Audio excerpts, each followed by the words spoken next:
ইখওয়ানি তাদের লিখনি কিতাবাদি এবং বক্তব্য খারেজি, নব্য খারেজি যারা বর্তমান যুগের, এদেরকে পয়দা করেছে, চরমপন্থীদেরকে পয়দা করেছে।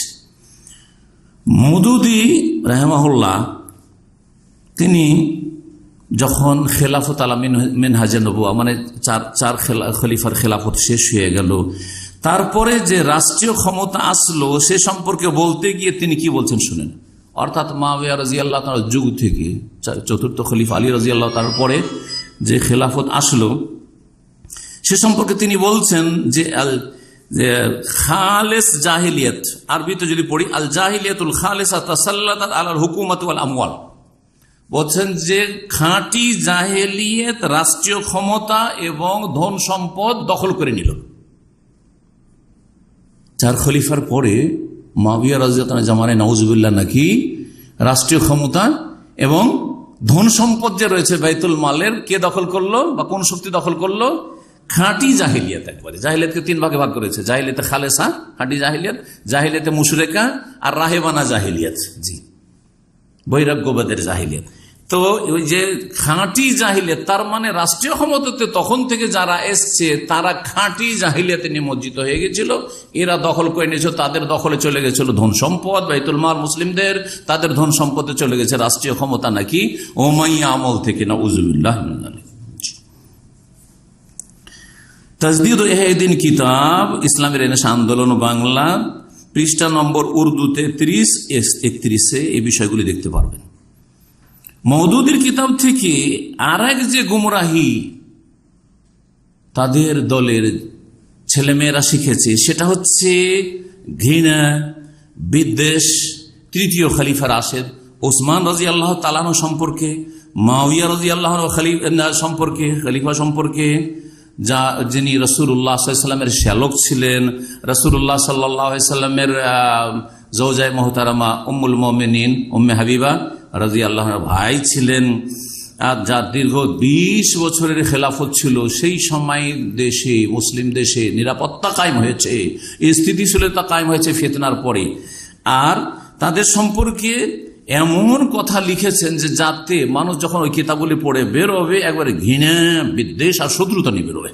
জি, এইরকমই তারপরে যে বানু উমাইয়ার খলিফারা ছিলেন। এই বিষয়গুলি যদি দেখতে হয় তো মওলানা মওদুদীর দুটো কিতাব দেখা যেতে পারে, তাজদীদ ও ইহয়াউদ্দিনের 30-31 পৃষ্ঠা এবং খেলাফত ও মুলুকিয়াত পুরো বইটা। আমি যখন প্রথমবার খেলাফত ও মুলুকিয়াত বইটি পড়েছিলাম, আল্লাহ আমার হেফাজত করেছেন, বাট আলহামদুলিল্লাহ। পড়ার পরে ভিতরে যেন একটা যুবক, তখন আমার বয়স 20-22-এর মধ্যে, একবারে প্রথম যুগে দাওরা ফারেক হওয়ার পরে এই বইগুলি পড়েছিলাম, তখন তাদের কাছাকাছি ছিলাম।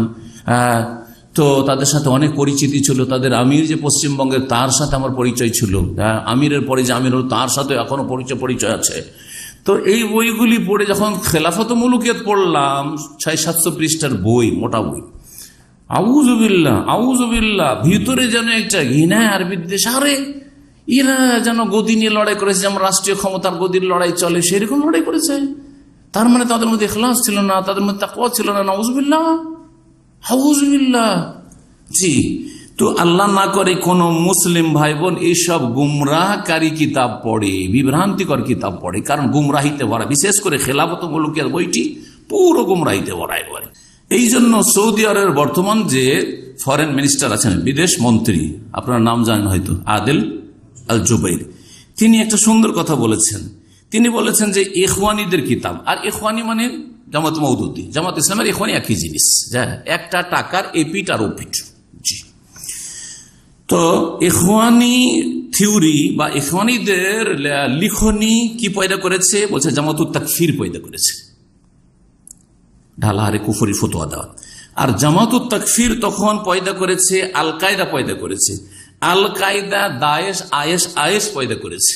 তাহলে এই যে ধারাবাহিকভাবে জঙ্গিগুলি চলে আসছে, সবগুলি পয়দা হয়েছে, তার মূল হচ্ছে প্রথম বাবা হচ্ছে ইখওয়ানি এবং মওদুদীর কিতাব। আল্লাহ যেন আমাদেরকে হেফাজত করেন এসব অনিষ্ট থেকে, এবং আল্লাহ যেন সঠিকটা বোঝার তৌফিক দান করেন। আবার আমাদের জামাত ইসলামীর ভাইদেরকে এবং জামাত ইসলামীর সাথে যাদের নম্রতা রয়েছে বা বুঝেননি এখনো, তাদের কিছু ভালো ভালো চমৎকার কথা শুনে বা দেখে বিভ্রান্তির শিকার হয়ে আছেন অথবা প্রভাবিত হয়ে আছেন, তাদের কাছে দরখাস্ত করব যে ঠান্ডা মেজাজে সুস্থ মস্তিষ্কে কথাগুলি বোঝার চেষ্টা করবেন এবং এই কথাগুলি কোরআন সুন্নাহর সাথে মিলিয়ে দেখার চেষ্টা করবেন। সাহাবায়ে কেরামদের এবং তাবেইন, তাবা তাবেইন, আইম্মায়ে আরবা, মুহাদ্দিসিনে কেরাম, সালাফে সালেহিনের মানহাজের সাথে মিলিয়ে দেখার চেষ্টা করবেন এবং এইসব গুমরাহি থেকে মুক্ত হওয়ার চেষ্টা করবেন। এটাই আশা রাখি। আল্লাহ যেন আমাদের সকলকে হেদায়েত নসিব করেন এবং সমস্ত রকমের গুমরাহি থেকে আর বাতিল থেকে বেঁচে থাকার তৌফিক দান করেন। আল্লাহর আমাদের অন্তরকে যেন পরিষ্কার রাখার তৌফিক দান করেন। এইসব কথা আলোচনা করলাম, তার মানে এই না যে ব্যক্তিগত কোনো শত্রুতা আছে, কারণ আমিও একসময় জামায়াত ইসলামীর কাছে চলে গেছিলাম। আল্লাহ যদি আমার হেফাজত না করতেন তো আমি যে কত আল্লাহর শুকরিয়া আদায় করি, আলহামদুলিল্লাহ, আলহামদুলিল্লাহ। অনেক কাছে চলে গেছিলাম। আমার মতো মনে হয় জামাত ইসলামের লোকেরাও এত বই পড়েনি, জামাত ইসলাম এত বই পড়েছি। কিন্তু আলহামদুলিল্লাহ, যেহেতু সালাফি ওলামাদের বই পড়ার, কিতাবাদি পড়ার সুযোগ হয়ে গেল, তৌহিদ সুন্নতের মানহাজের কিতাবাদি পড়ার সুযোগ হয়ে গেল, তখন আলহামদুলিল্লাহ সহজে রাস্তা পেয়ে গেল। আর যেই দিন আমি ইউটার্ন করে এই গুমরাহি থেকে ফিরে আসি, সেই দিন কি ছিল? তাফহিমাত পড়ছিলাম, তাফহিমাত। তাতে এই লিখেছে, এই যে কথাটি বললাম যে উর্দুতে নামাজ, রোজা, হজ, जाकात, तस्बीह, तहलील, ये सब बड़ी इबादत के लिए ट्रेनिंग कोर्सेज हैं।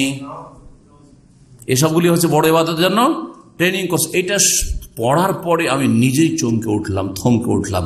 আর আল্লাহ ওখান থেকে আমাকে ইউটার্ন করে দিলেন, ফিরিয়ে দিলেন যে না, এই দল কখনো হক হইতে পারে না, বাতিল অবশ্যই। যারা এত বড় সলাতের, নামাজের গুরুত্বকে একেবারে হালকা করে দিয়ে এটাকে ট্রেনিং কোর্স বানিয়ে দিল। আর এদের কাছে বড় ইবাদত হচ্ছে ক্ষমতা দখল করা, আর ক্ষমতায় গিয়ে আমোদ ফুর্তি করা, ভোগ বিলাস করা, আর বড় বড় অঙ্কের ধন সম্পদের মালিক হওয়া, টাকা পয়সার মালিক হওয়া। আল্লাহ এইসব শার থেকে হেফাজত করেন। এই জন্য আল্লামা নাসির আলবানী রাহিমাহুল্লাহ বলেছেন যে ইখওয়ানি আর জামাতিরা যাদের টার্গেট হচ্ছে রাষ্ট্রীয় ক্ষমতায় পৌঁছা, এটা ইখলাসের পরিপন্থী। কারণ তারা ইসলামের যে খেদমতটা করছে সেটা কিসের গরজে? দুনিয়ার সুখ পাওয়ার জন্য। কারণ গদিতে পৌঁছলে অবশ্যই সুখ পাওয়া যাবে, যেই সুখের কথা আমরা কল্পনা করতে পারি না আম জনগণ, ঠিক না? তাহলে এখানে ইখলাস পরিপন্থী কাজ, এদের টার্গেটটা হচ্ছে ইখলাস পরিপন্থী। পক্ষান্তরে সালাফি ওলামারা তৌহিদ প্রতিষ্ঠার জন্য যে দাওয়াতি কাজ করছে, এই তৌহিদুল ইবাদা, তৌহিদুল ওলিয়া প্রতিষ্ঠা করে দুনিয়ার না নেতৃত্বের আশা রাখি আর না দুনিয়ার টাকা পয়সার আশা রাখি যে আমাদের কাছে আসুক। এই জন্য দেখা যাচ্ছে যে সালাফি ওলামারা দুনিয়ার মধ্যে সবচেয়ে বেশি অভাবী, গরিব, সাদা সিধা একবারে জিন্দগি চালায়। কিন্তু আলহামদুলিল্লাহ আল্লাহ তাদেরকে অনেক সুখে রেখেছেন, কারণ আখেরাতের সুখটাই সবচেয়ে